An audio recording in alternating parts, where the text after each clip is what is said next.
Describe your professional relationship with then Mayor Rudolph Giullani. Oh, it was terrible. And the reasons you litigated, the reasons you litigated against the mayor in the city while in office. Sure. Well, you know, Mayor Giullani was not a very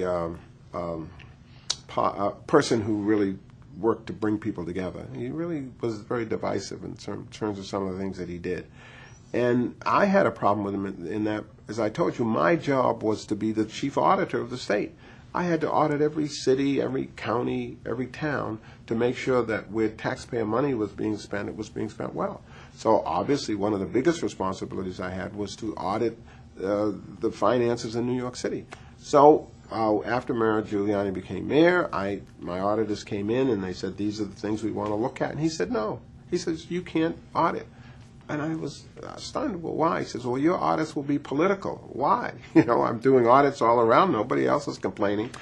So he actually said, prohibited us from auditing New York City. So we went to court. He was Republican. He was a Republican, but there are some good Republicans. He was just a very difficult person who didn't want anybody really scrutinizing what he was doing. The media had the same problem. So what we did was we had to go to court. And it was a long, expensive process. We went to the first level, which was the Supreme Court in the state of New York, and we won. And they said I had a responsibility to audit.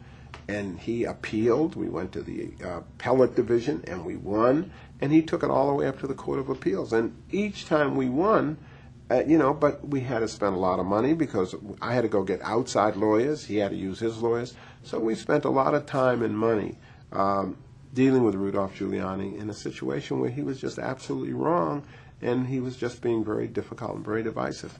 And I'm going to remember that. I want to go around the country and tell people about that now that he says he's running for president, about the difficulty I had with him. And, of course, ultimately you won. Ultimately I won, and I was able to do the audits, and the audits were helpful in pointing out that there were some things the city could do better. I mean, I wasn't just out to be critical. My audits were an attempt to say, okay, this is what you're doing. Here are ways to do it better, to get more out of it. That's what I did.